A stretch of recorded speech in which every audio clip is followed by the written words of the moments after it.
Donc bonjour à tous et bienvenue aujourd'hui pour ce dernier live de la semaine sur les bases du JavaScript. Aujourd'hui on va voir la programmation orientée en JavaScript. Vous allez voir, il ne va pas y avoir tellement d'inconnus, on va réutiliser beaucoup de choses qu'on a fait cette semaine, mais avec une petite notion en plus. Alors la programmation orientée objet.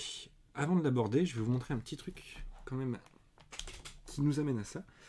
C'est la création de fonctions. Imaginons par exemple, on veut faire une fonction, comme on avait pu faire hier, pour ajouter au panier.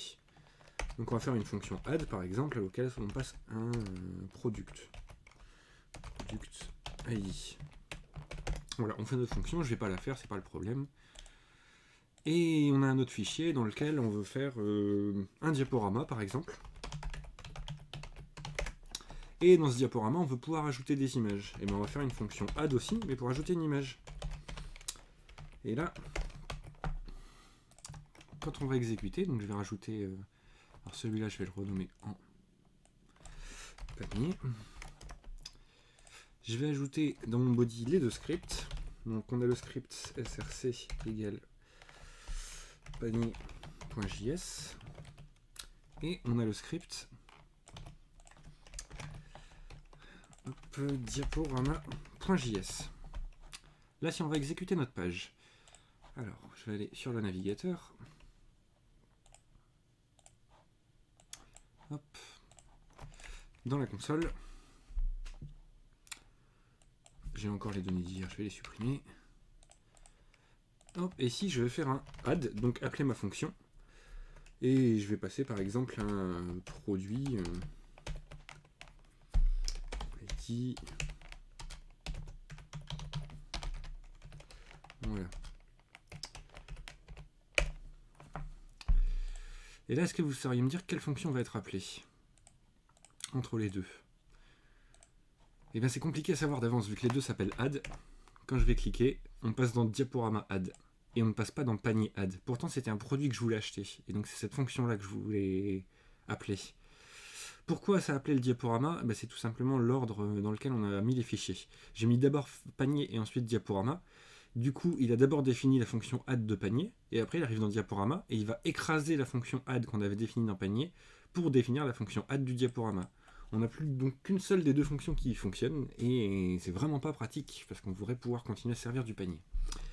C'est là qu'on va commencer à utiliser ce qu'on appelle la programmation orientée objet, qui va être très pratique pour ça, parce qu'elle va permettre en fait de définir à la fois des variables et des fonctions qui sont spécifiques à un objet en particulier.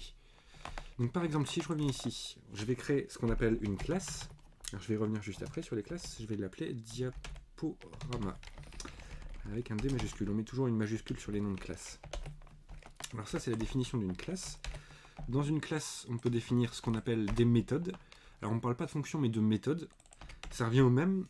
En fait, une méthode, c'est une fonction qui est spécifique à une classe. Pour faire une méthode, on retire le function et on précise juste de cette façon-là. Et je vais faire exactement pareil pour mon panier. Donc je vais faire une classe panier. Hop. Dans lequel ici, je vais définir donc ma fonction add.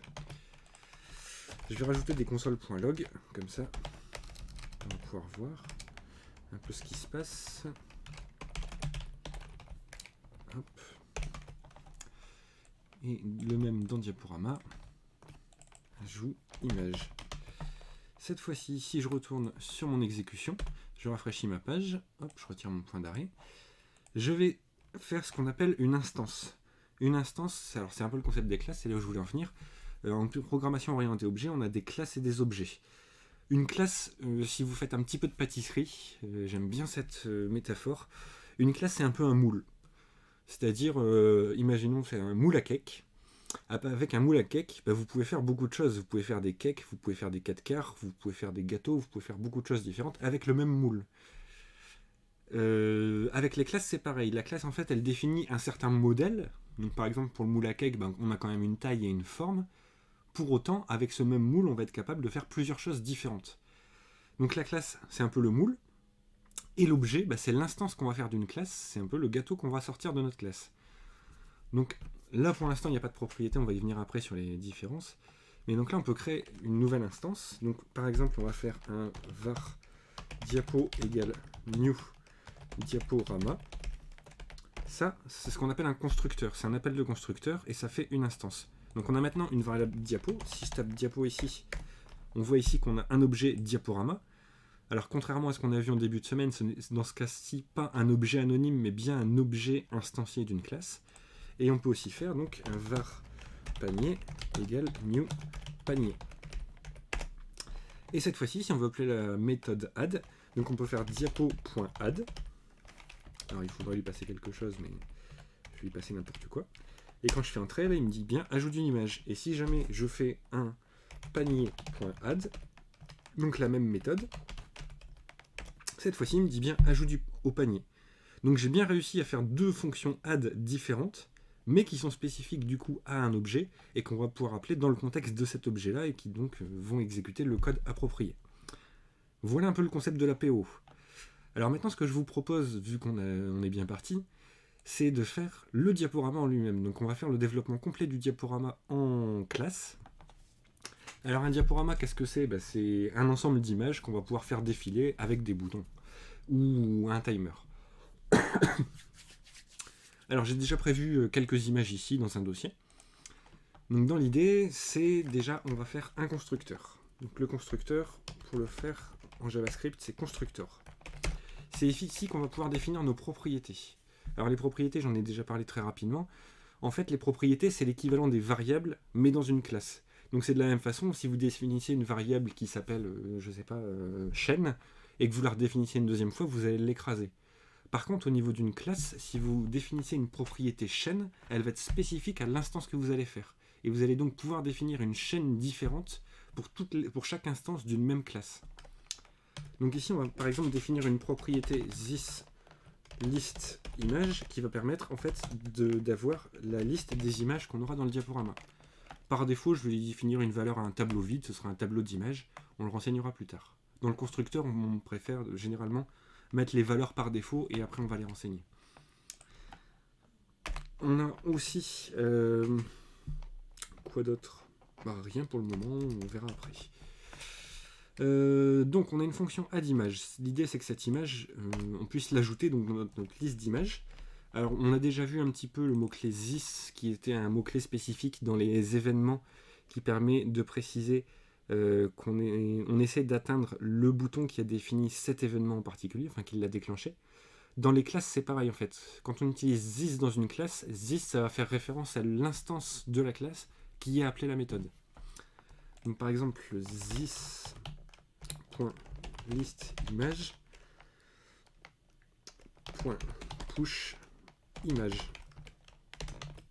Pour vous montrer un petit peu qu'on a bien des choses qui sont différentes, je vais recharger ma page. Je vais faire un var diapo 1 égale new diaporama et var diapo 2 égale new diaporama. Et je vais faire cette fois-ci donc diapo 1.add. Donc j'ajoute une image, par exemple .jpeg. Je vais pas y arriver, donc jpg. Hop. Si j'affiche mon diapo 1, et on va y venir après aux paramètres.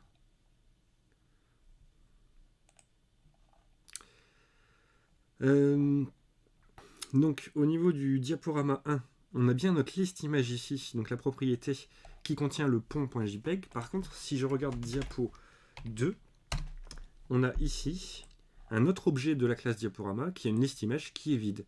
Donc, comme je le disais tout à l'heure, avec le même moule, on a réussi à faire deux cakes différents. Au niveau du constructeur, alors là j'ai pas mis de paramètres, justement c'est la question qu'on me posait. On peut passer des paramètres au constructeur. On pourrait par exemple passer les paramètres comme paramètre la liste des images qu'on veut mettre par défaut et après avoir une fonction qui nous permet d'en ajouter plus. Donc je vais mettre ici une liste image et dans ce cas-là, on va mettre liste image et vous voyez qu'on a deux fois liste image. Alors ça, il faut y faire attention. Liste image ici, c'est bien le paramètre qui est passé et liste image ici, vu qu'on a this devant, c'est la propriété de l'objet. Donc c'est bien deux choses différentes. Et donc on va affecter la valeur de paramètre dans la propriété de notre objet. Ensuite, qu'est-ce qu'on a au niveau d'un diaporama? On a le moyen de faire défiler. Donc on va faire une fonction next qui permet d'aller à la slide suivante. Et on va faire aussi une fonction previous qui permet d'aller à la slide précédente. Par contre, c'est quoi la slide suivante, la slide précédente? Là, tout de suite, dans le contexte, on a un peu du mal à le savoir. Ce qu'il nous faudrait, c'est savoir déjà quelle est la slide courante. Pour ça, on va ajouter une propriété, donc this.current égale nul. On va le mettre à nul par défaut. Et on va prévoir une méthode play qui lance l'animation. Quand on va lancer l'animation, qu'est-ce qu'on va faire? On va faire this.current égale this.listImage. Alors je sais plus s'il y a un first. Je vais vérifier ça, j'ai un petit doute. Hop, ça je vais fermer. Donc array first element yes. Oui, on va utiliser le 0, ce sera le plus simple. Donc listImage 0.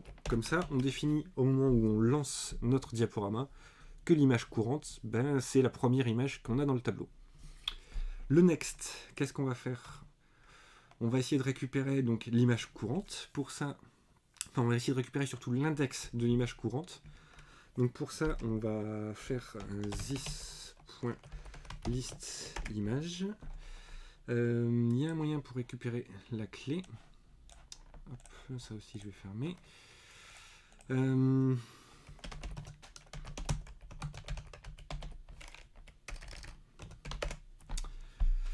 Keys, c'est bien ça. Alors ça c'est pas exactement celui que je veux parce que ça me retourne l'ensemble des clés. Moi je voudrais pouvoir récupérer la clé.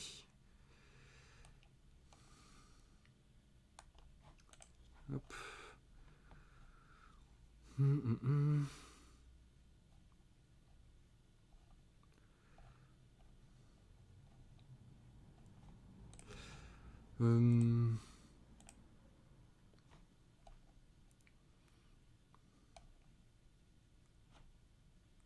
je vais pas retrouver comme ça, je vais faire une boucle, ce sera plus simple. Donc for let image of.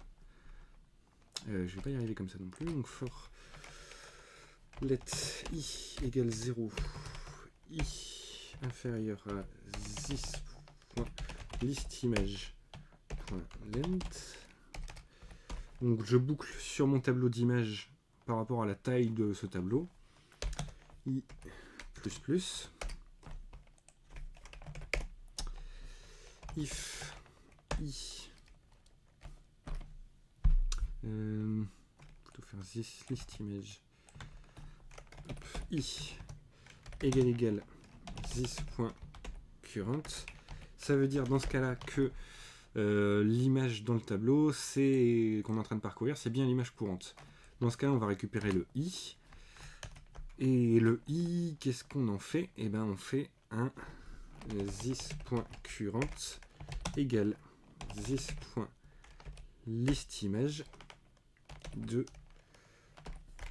plus i. Ça, j'en avais parlé aussi, la pré-incrémentation. Attention aussi, parce que là, on va continuer le tour de boucle si jamais on fait comme ça. Donc du coup, on va faire un break pour bien réussir à sortir de la boucle dès qu'on a trouvé l'image et qu'on a mis à jour le current. Sur le previous, on va faire exactement pareil, sauf que ici, on va faire un moins, tout simplement. Donc là, on est capable de mettre en route notre diaporama avec une première image. On est capable de passer à l'image suivante et passer à l'image précédente. Ce qu'il nous faut, c'est pouvoir binder ça sur des boutons déjà. Alors on pourrait le mettre ici directement à l'intérieur, mais vous verrez que c'est plus pratique de le mettre en dehors.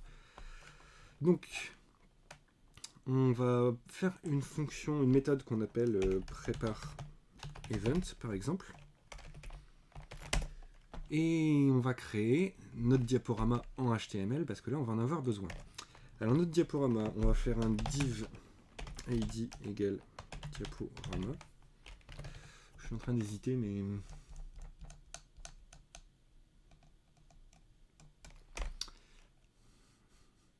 Ouais, je vais rester comme ça. On va plus rajouter sur le play, on va gérer en fait l'affichage des images. Donc, on va rajouter un truc dans notre constructeur pour commencer, c'est l'élément HTML sur lequel on veut faire un diaporama. Donc pour ça, on va rajouter un selector, donc un sélecteur qui nous permet d'identifier l'élément HTML. Et on va préciser donc une nouvelle propriété, this.element égale document.query selector. Hop, quand on va faire un play, du coup, la première chose à faire, ça va être de lancer l'image. On va pas faire ça, on va plutôt faire un init. Donc init pour réussir à construire le diaporama. Donc dans le init, on va récupérer l'élément et on va lui ajouter pour chaque image un élément. Donc l'élément là, on va faire une boucle for let this.list image. Effectivement, il y a une petite faute. Bien vu, merci. Donc let image of this.list image. Hop, on va créer un élément, donc document.create element li. Ce li, on va le mettre dans une variable, donc var li égale. On va faire un document.createElement image. Pareil, dans une variable, donc var image. Image.set attribute src. On va lui préciser, donc la source c'est le image qu'on a ici. On va faire un li.append child de image. Et avant ça, on va faire surtout un ul pour pouvoir mettre notre li. Donc var ul égale document.createElement ul. Et ici, on va faire un ul.appendChild li. Et enfin, un this.element.inner.html égale ul. Ça ne va pas marcher. AppendChild ul. Hop. Donc là, on a une fonction d'initialisation. On va déjà commencer par la tester. Alors, je vais faire pour l'instant un script ici. C'est pas une pratique à faire, mais on va voir après comment faire mieux que ça. Donc, ici, l'idée, c'est de faire un var diapo égale new diaporama et faire un diapo.init. Dans le constructeur, on a dit qu'on passait une liste d'images et un selector. Alors, ma liste d'images, j'ai 3 images qui sont prévues, qui sont dans img. Hop. Donc j'ai forêt.jpg. Hop. Hop. Hop. Lac. Et bon. Voilà. Diapo.init. On va recharger la page et on va voir déjà ce que ça donne. Une erreur. Diaporama is not defined. Qu'est-ce que j'ai oublié? Alors ça, faut que je le supprime.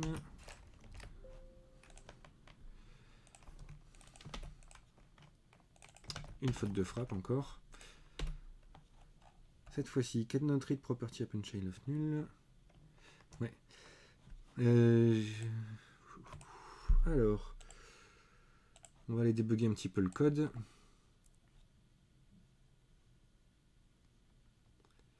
J'ai oublié le sélecteur, c'est pour ça. Donc j'ai précisé la liste d'éléments et il faut que je précise aussi le sélecteur. Donc le sélecteur, ça va être dièse diaporama. Donc qui correspond à l'ID qui se trouve ici. Donc là, si je reprends, je recharge ma page. Quand j'arrive ici, on a bien le sélecteur dièse diaporama. Et du coup, le this element représente bien l'élément en question. Je vais faire continuer. On a d'autres erreurs cette fois-ci. J'ai mis un slash en trop. Hop, hop, hop. Hop, et voilà. Donc là, on a bien réussi à afficher nos 3 images. Alors pour l'instant, elles s'affichent toutes les 3 en direct. Salut Mathis, le thème aujourd'hui, c'est la programmation orientée objet en JavaScript. Donc on est en train de faire des classes. J'ai montré un petit peu le concept des classes. Et là, on est en train de faire donc un diaporama en JavaScript, en orienté objet. Donc pour reprendre où on en est, on a un constructeur qui nous permet de définir une liste d'images, l'image courante et l'élément sur lequel on va appliquer le diaporama. On a une fonction d'initialisation qui permet d'afficher l'ensemble des images sur l'écran dans un ULLI. Et ensuite, on a des fonctions qu'on va continuer à définir, des méthodes d'ailleurs. Je dis des fonctions, mais ce sont des méthodes pour le fonctionnement du diaporama. Donc là, on a réussi à afficher. Maintenant, qu'est-ce qu'on veut faire? On veut pouvoir afficher une seule image et pas les autres. Alors, on va ajouter un fichier CSS. On va l'appeler diaporama.css. Dans l'idée, donc ça va être tout sur diaporama. On va rajouter donc une classe pour le ULLI. Donc LI, on va rajouter une classe active. Hop. Et on va en faire un deuxième. En général.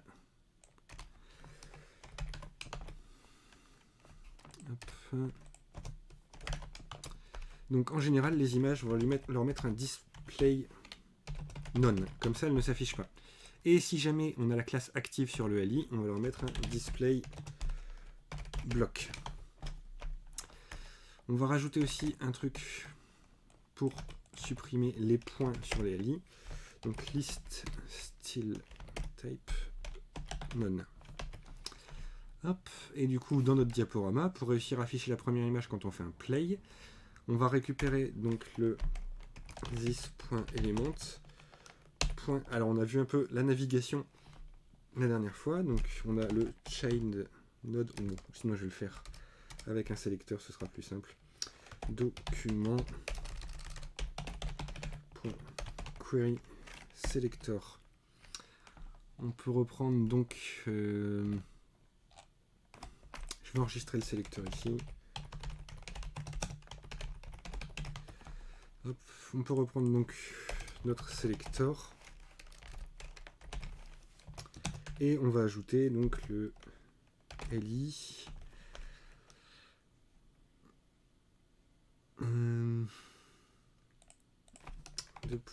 first child set attribute classe active. Je vais rajouter donc dans mon script diapo.play et je vais recharger ma page et ça ne fonctionne pas parce que j'ai oublié de charger le style. Donc link rel égale style sheet href égale diaporama.css. Hop. On n'a plus rien qui s'affiche. Alors on va vérifier un peu pourquoi. Déjà dans la console, on a une erreur. À quel endroit? Ici, j'ai oublié le this. Hop, on reprend, voilà. Donc là, cette fois-ci, j'ai bien réussi à afficher une seule image, la première, il n'y a plus le point devant et les deux autres sont masqués. Si on regarde le HTML rapidement, on se rend compte dans le HTML, donc mon premier a une classe active et les autres non, tout simplement. On était sur le next, c'est le previous. Donc le next, on avait dit, ça passe à l'image suivante. L'idée, c'est aussi de réussir à changer le active. Donc on va reprendre un document.query selector. On va récupérer simplement li.active. On va le mettre dans une variable, donc var active égale. Hop. On va prendre le active.next sibling. Set attribute classe active. Et on va prendre le active et on va faire un set attribute classe et on le vide.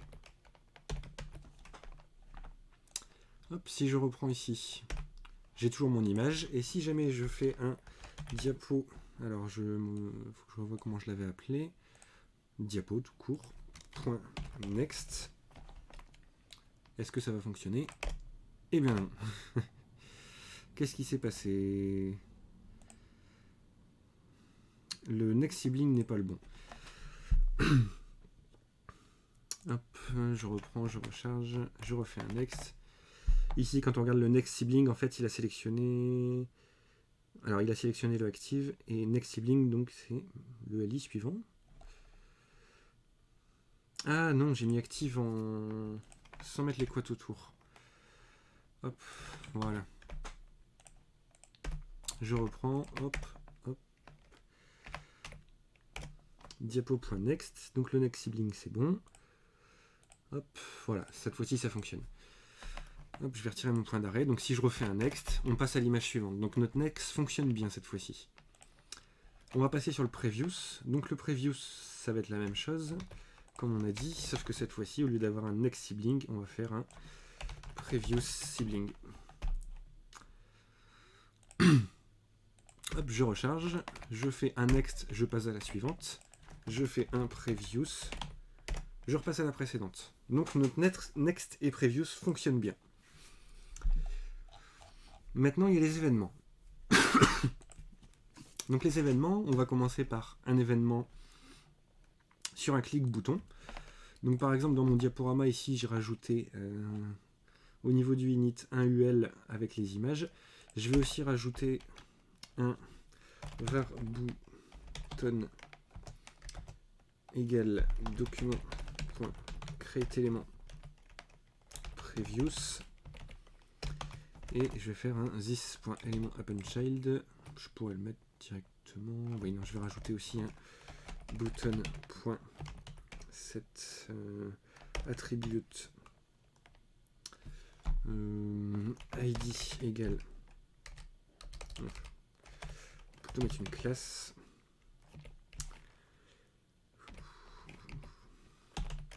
Previous button. Et donc AppendChild du bouton. Et la même chose après. Je vais l'appeler Previous, ce sera plus clair. Hop, hop, et hop. Et ici, je vais l'appeler Next. Ici, je me suis trompé d'ailleurs, c'est un bouton.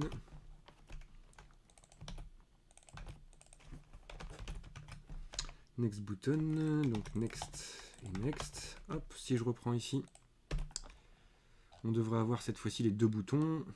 Alors, il y en a un qui est ici et un qui est ici. Il faudra faire un peu la mise en forme après. On va leur rajouter aussi donc previous.inner html égale hop et next inner html. Hop.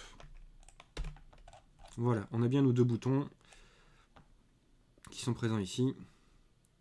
Alors je les mettrai un peu plus tard à gauche et à droite de l'image. Dans l'idée, c'est pouvoir donc associer ces deux boutons. Donc dans le prepare event, on va rajouter un moyen de sélectionner ces deux boutons. Donc on va faire un this.element.query selector previous button, je l'avais appelé je crois. C'est bien ça, en classe. Alors là j'utilise this élément et pas document, comme ça je vais réussir à récupérer le previous bouton de mon élément courant, donc de mon diaporama courant. Donc si j'en ai plusieurs, je vais bien récupérer le bouton du diaporama en question et pas un autre. Donc add event listener. On va être sur un clic, une fonction, et la fonction, eh bien, ça va être d'appeler le previous. Alors attention, comme on l'a vu quand on est à l'intérieur d'un événement, this ça va représenter l'élément qui a déclenché l'événement. Donc this ici à l'intérieur, ce ne sera plus le diaporama, l'objet qui est appelé. Donc pour ça, il y a deux solutions. Soit on va utiliser une variable temporaire, donc ça va être un var this diapo égale this. Ça va permettre d'enregistrer donc notre élément courant dans la variable this diapo. Et ici à l'intérieur, this diapo existera et représentera bien notre élément. Donc ça c'est la première solution, je vous en montrerai une autre un peu après. Donc this diapo.previous. Je vais faire exactement la même chose pour le next. Donc je récupère l'élément next button sur un clic et cette fois-ci je vais faire un next. Je reprends ma page et quand je vais cliquer sur Next, ça ne va pas fonctionner. Pourquoi? Parce que je n'ai pas appelé la méthode prepareEvent, qu'il faut appeler donc à la fin de l'initialisation. This.prepareEvent. Hop, je recharge, je reteste. Hop, et là ça fonctionne. Donc nos boutons permettent bien d'aller à la slide suivante, à l'image suivante et à l'image précédente.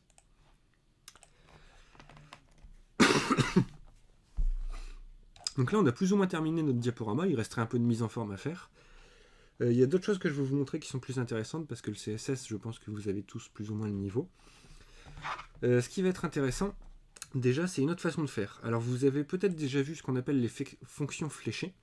Une fonction fléchée, en fait, c'est quand on fait quelque chose comme ça, par exemple. Ça revient à peu près à la même chose que faire un function, mais il y a une nuance qui n'est pas toujours connue, c'est la nuance de portée. Et en fait, cette portée va changer quelque chose. Si par exemple ici, je vais reprendre quand même juste pour vous montrer le code. Source, hop, je vais mettre un point d'arrêt ici, je vais cliquer sur le bouton. Hop, donc c'était le Previous. Il faut que je fasse un next avant, sinon ça va planter. Previous, voilà. Donc si je fais ça ici, que je vérifie ce que vaut this, et bien this, il vaut mon bouton. Alors ça je suis étonné, mais pourquoi pas. Oui, non, c'est bien ça. Le this vaut le bouton. Donc on est dans notre déclenchement d'événement. This ne représente plus le diaporama comme on a ici, mais il représente le bouton sur lequel on a cliqué. Hop. Si jamais à la place j'utilise donc une fonction fléchée, c'est à peu près la même chose qu'une fonction anonyme. La syntaxe c'est comme ça. Ici, à l'intérieur, je refais mon test. Je clique sur mon bouton Next et Previous. Et ici, je vérifie ce que vaut this. Et ici, this c'est undefined. This ne vaut plus le bouton qui a déclenché la fonction. Donc ça, il faut faire très attention à ça avec les fonctions fléchées, parce que du coup, on n'a plus vraiment le contexte dans lequel on est. Sinon, pourquoi j'ai fait une fonction next et une fonction preview, c'est que je ne les ai pas fait directement ici. Parce qu'on voudrait aussi pouvoir faire, par exemple, que le diaporama navigue tout seul. Alors pour qu'il navigue tout seul, on va faire une autre méthode.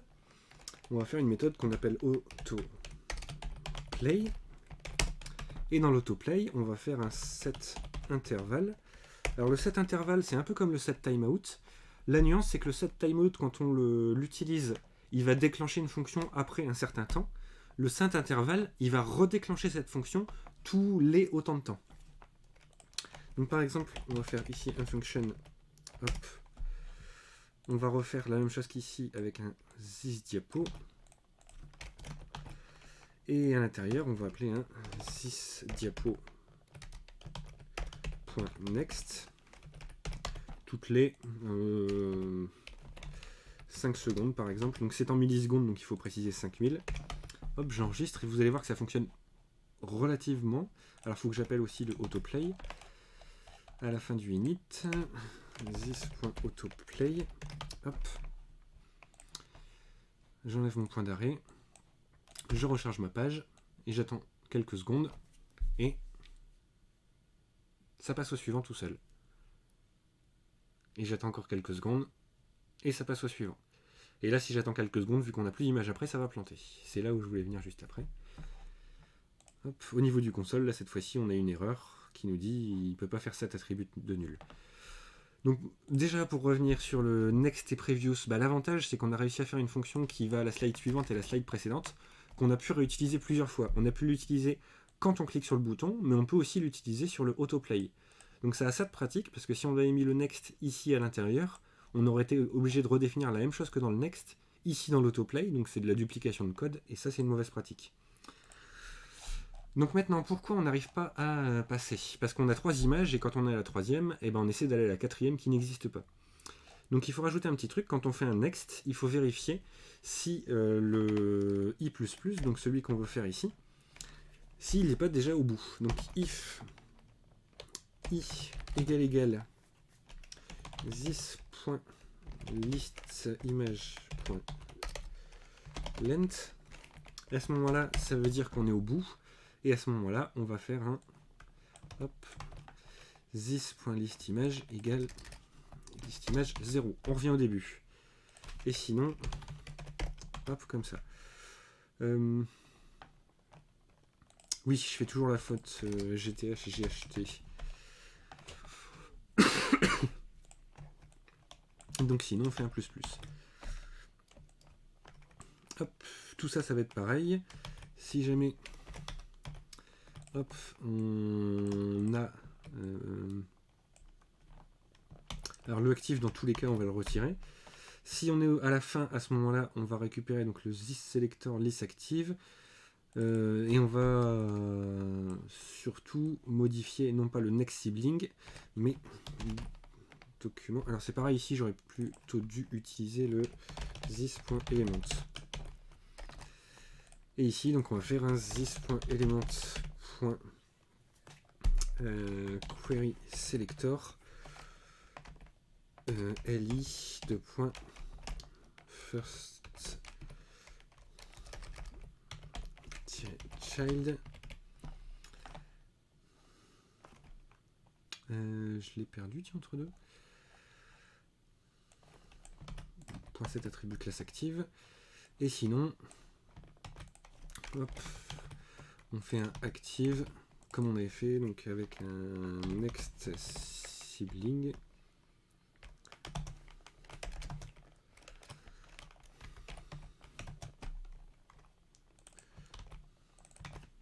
Hop, next sibling active. Voilà, donc là, dans le cas où on est sur la dernière image, on va repasser sur la première, et sinon on va passer à l'image suivante. Et dans tous les cas, celle qui était active, elle ne sera plus active. On va reprendre le même concept pour le previous.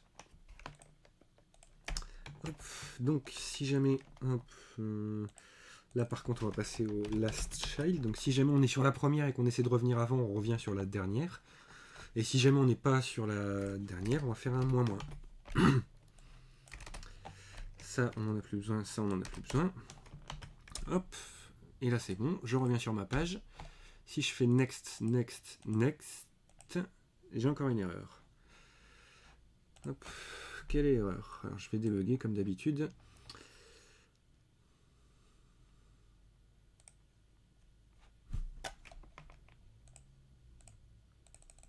Et il ne veut plus passer dedans. Bon.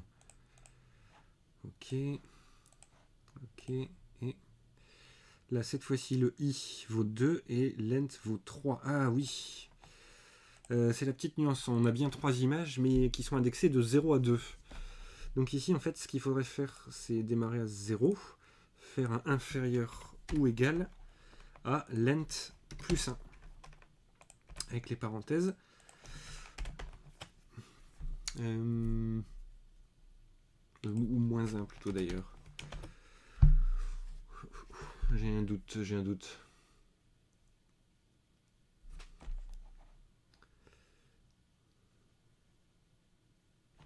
Non, ça fonctionne bien, c'est pas ici. Je dis des bêtises.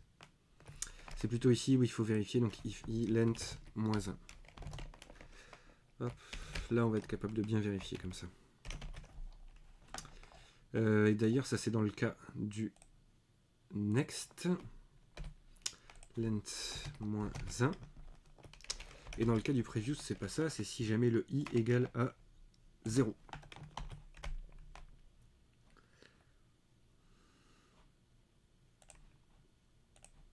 Et ici, on a donc this.listimage.length moins 1. Hop, je reprends mon code, je recharge, je fais next, hop, le next de l'autoplay, je vais attendre le next suivant de l'autoplay. Hop, cette fois-ci, donc on a 2, et donc on va passer à l'intérieur de ça, et on revient sur la première image. Je vais désactiver l'autoplay. Alors ça, c'est un petit truc qu'on avait vu ensemble. On peut passer, au lieu de passer plusieurs paramètres, on va passer ce qu'on appelle un option. Hop, le option. On va définir un var, ou un let plutôt d'ailleurs, un let default option égale. Donc par défaut, on avait un list image, un tableau vide. Le sélecteur, par défaut, on va dire que c'est dièse diaporama. Et Ensuite, donc on fait un var option égale object. Je ne me souviens plus. Assign default option virgule option. Ici on va pouvoir utiliser donc le option.listimage. Ici le option.selector. Et ici option.selector. Je vais modifier mon appel, donc ça j'en ai plus besoin. Et ça, je vais quand même lui passer une liste d'images par défaut. Hop.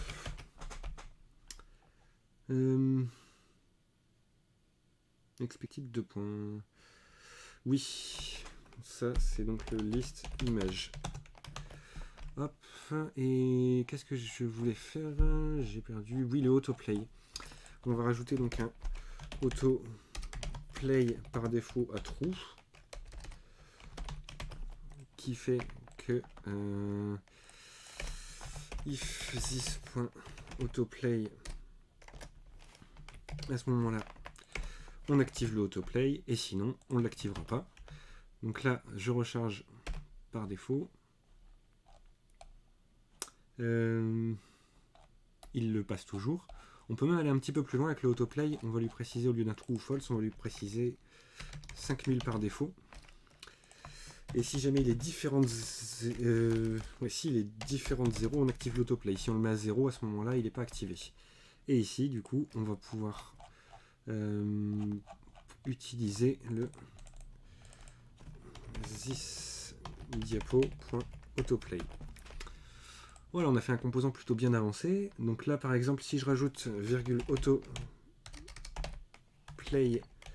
2.500, et il va passer d'une slide à l'autre toutes les 500 millisecondes. Si je recharge ma page ici, hop, voilà. Ça va un peu vite. On va mettre 5000. Si on met 5000, ça va toujours trop vite. Il doit y avoir un petit problème. Qu'est-ce que j'ai fait? Autoplay 5000. Hop. Si est différent de 0, je lance le autoplay. Et thisdiapo.autoplay.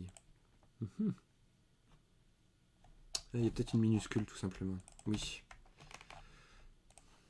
Oui, c'est parce que j'ai mis une majuscule au lieu d'une minuscule. Hop.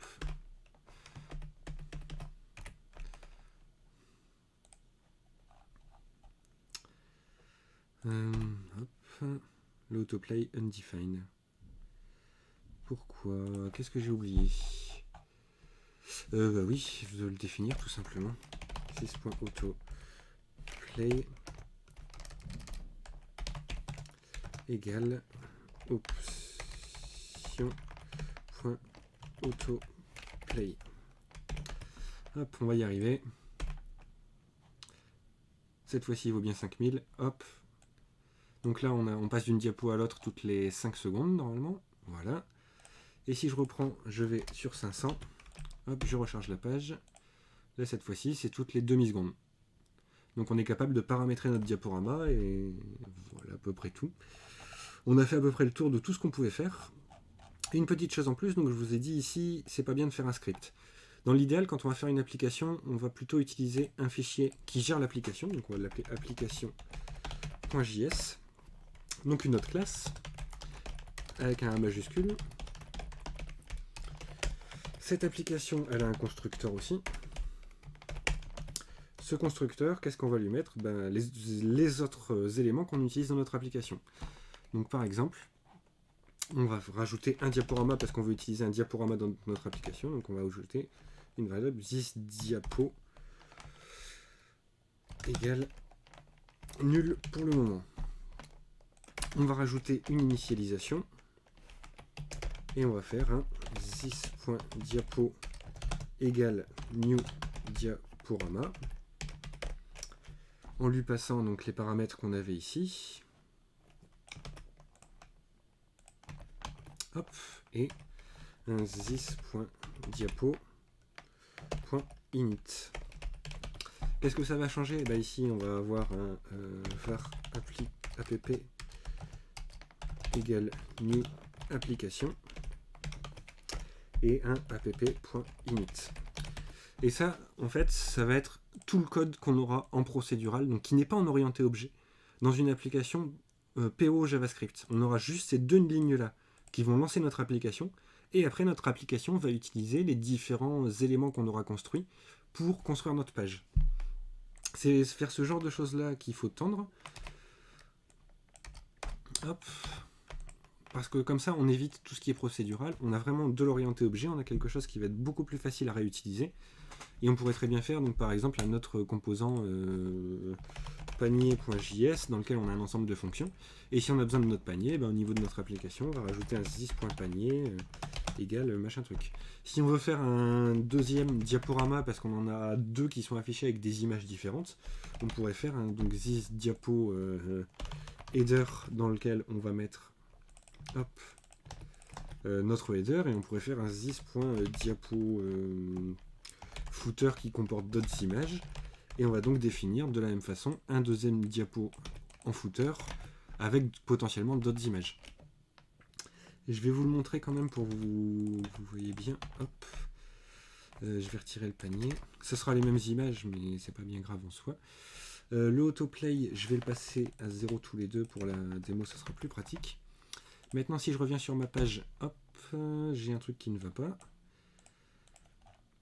Oui, j'ai tout simplement pas chargé le fichier app.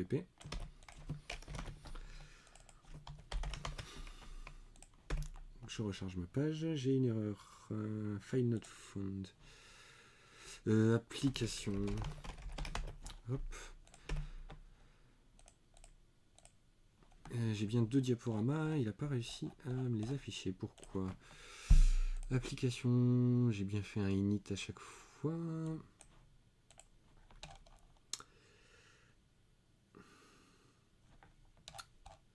J'ai pas fait un play. Je pense pas que ce soit ça, mais je vais essayer quand même.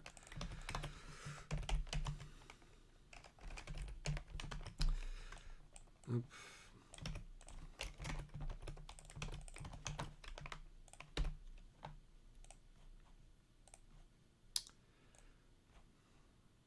Ah, il y a l'autoplay qui s'est mis en route. Pourtant, je l'ai mis à 0. Network. Non, source. On y est presque, hein, il manque pas grand chose. Donc. Ah, majuscule encore. Faut faire attention aux majuscules. En majuscule, c'est la méthode. En minuscule, c'est la propriété. Voilà. Donc là, on a deux diaporamas. Bon, il n'y en a qu'un seul qui s'affiche. Je ne sais pas pourquoi. Et ça ne fonctionne plus très bien. Bon, je vais tirer mon deuxième diaporama pour le moment. Voir pourquoi ça ne fonctionne pas. Hop. C'est mon previews qui ne fonctionne plus. Qu'est-ce que j'ai fait dans mon previews?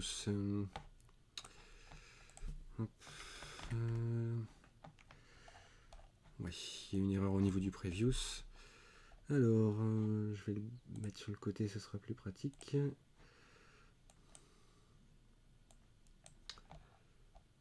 Ici, donc if i égale 0, je recharge. Hop, si je vais sur la suivante, ça marche. Si je vais sur la précédente, j'ai mon i qui est égal à 1. Dans le cas où i est égal à 1. Ah oui, j'ai inversé la condition. Je crois que c'est ça. Donc si c'est différent de 0, hop, on récupère le active, on récupère le premier élément, bah non. Donc si c'est égal à 0, ça veut dire qu'on est sur le premier élément. Dans ce cas-là, on veut récupérer le dernier élément pour les mettre actifs, c'est bien ça. Et sinon, ça veut dire qu'on passe au précédent, donc active, et on fait un previous, c'est ça. Previous sibling. Hop, donc là, si je fais suivant, ça fonctionne. Si je fais précédent, ça fonctionne. Et si je refais précédent, je passe bien la dernière. Ok. Je vais remettre donc mon deuxième diaporama. Pourquoi il ne fonctionne pas, je ne sais pas encore. Je vais aller dans mon application, ici.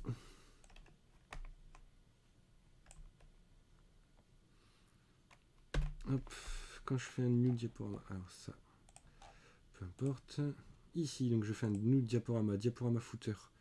Il est bien différent du diaporama header. Le init. Ah oui, c'est parce que j'ai gardé le même élément. Tout simplement. Donc diaporama-header. Hop. Diaporama footer. Hop, dans mon application, je rajoute à nouveau, donc je vais passer à la ligne, ce sera plus clair. Selector dièse diaporama-header.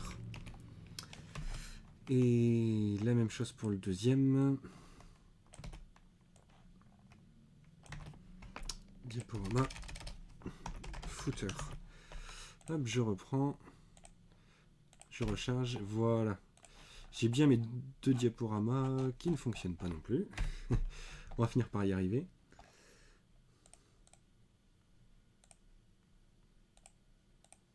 Ah oui, tout simplement.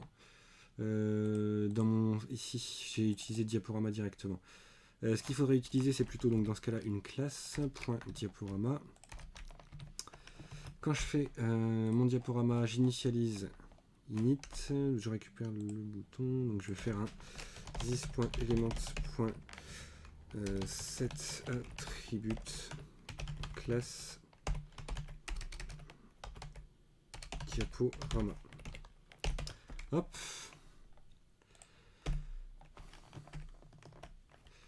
Toujours pas.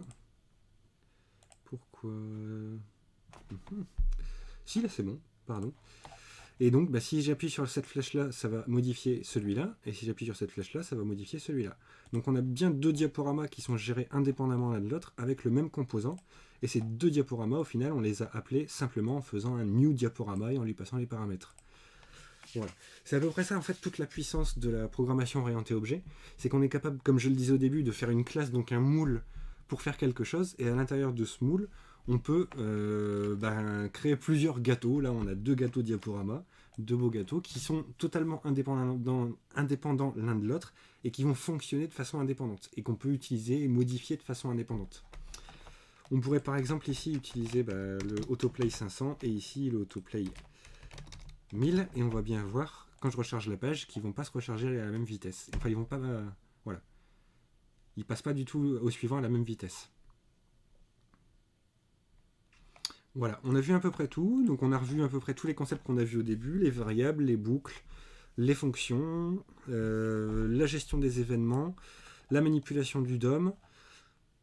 On a fait tout ça dans une classe qui est un peu grosse, mais au final, on l'a fait étape par étape. Vous avez vu un peu, je pense que vous avez dû plus ou moins tout comprendre. Après, il y aura toujours l'enregistrement, bien sûr, pour revoir si jamais je suis allé un peu vite sur certains éléments. Si vous avez des questions, il ne faut pas hésiter, c'est maintenant. C'était magnifique. Donc voilà, si vous avez des questions, c'est maintenant, il ne faut pas hésiter. Je vais repasser sur ma page, donc n'hésitez pas à nous suivre sur les différents canaux. On a une bonne vingtaine de personnes qui suivent sur YouTube. Il m'en faudrait 100 pour réussir à faire l'URL personnalisée toujours, donc si ce n'est pas encore le cas, n'hésitez pas à suivre au moins la chaîne YouTube. Il y a le channel Discord, on commence à être un peu plus nombreux, et je vais commencer à publier du contenu dessus aussi. Concernant tous les cours cette semaine, j'ai pris un peu de retard, mais je vais rattraper ça dès que possible pour avoir tous les cours écrits et les vidéos. Les vidéos, je vais les mettre en ligne cet après-midi, donc il y aura au moins toutes les vidéos de tous les lives de cette semaine disponibles en fin d'après-midi. Et les cours, j'essaierai de les rédiger le plus vite possible pour que vous les ayez. Et voilà, j'ai fait à peu près le tour. En tout cas, je vous remercie à tous d'être venus, surtout à ceux qui étaient là toute la semaine, qui ont tout suivi. J'espère que maintenant, vous avez plus ou moins tout compris en JavaScript et que vous saurez développer vos propres applications et vos propres composants. S'il n'y a pas de questions, je vais en rester là pour aujourd'hui.